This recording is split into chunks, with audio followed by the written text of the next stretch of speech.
I realized in this moment, actually, I've known this all my life, that I have no patience. I have none, You and don't. I'm not trying to gain any. And You listen, don't. that's not my prayer. It's not my prayer. There are people in the Generation world that have patience. That's their gift. That's not my gift. I don't even look for it. I'm not trying to have it. Generation Z is so precious. Bless their heart. Yeah, they are. No, it's Yeah. that's the generation that's going to save us. That's why we need them to critically Z. think and not and go through the algebraic equations and solve it. Solve for why. We need them to solve for Yeah. why. Solve for the Ida, unknown. Solve for the unknown, unknown. champ. Yes, do it. Do it. Ida, you have young people in your life that you're.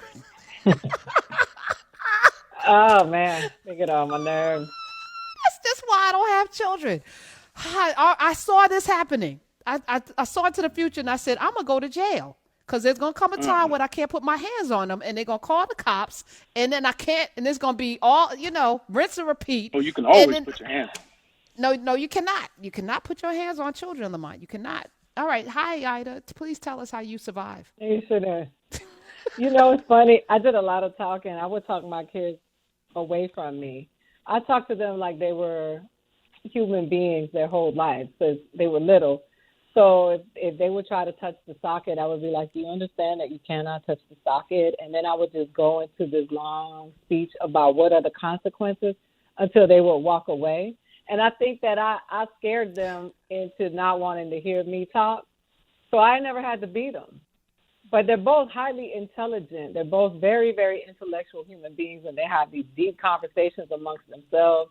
And it's so funny because my friends were like, they're really talking to each other. They're having a conversation about science. And I'm like, yeah, I did that to them their whole lives. Like I would always just have these consequences talks because I was not beating my kids because I don't believe in beating black people.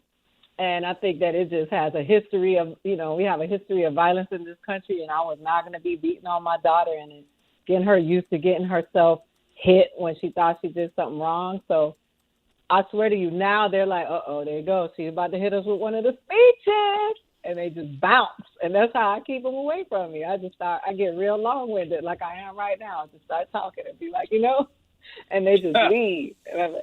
And then when they leave, I'll pop open a bottle of wine. I get my crab legs, and I'm like, yes, it worked again.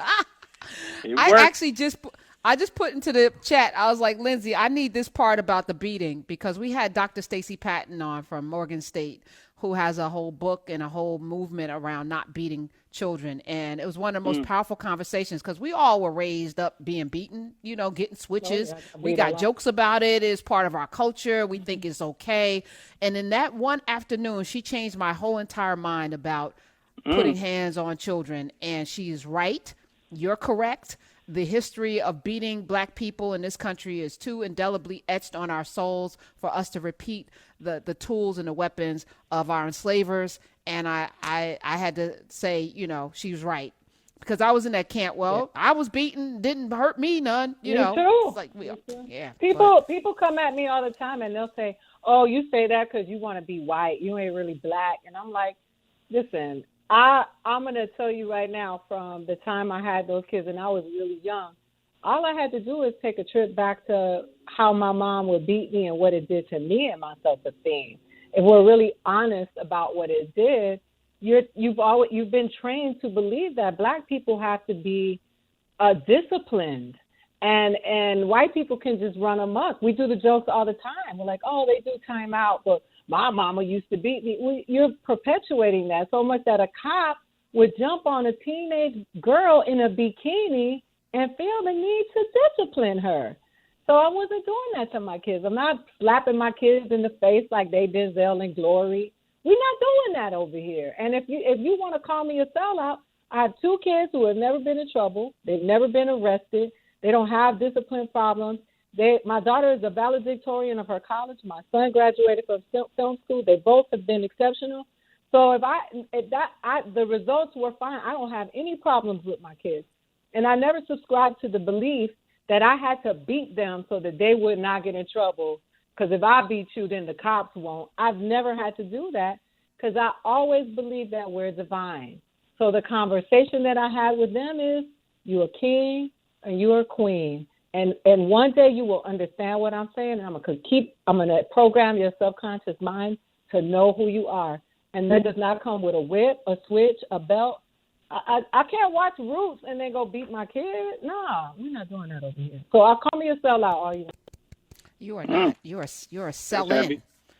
Nah, that was beautiful, actually. Smith, give her some applause. That made me really happy inside. It made my soul sing. That was a whole word. Yes. She gave a sermon just now.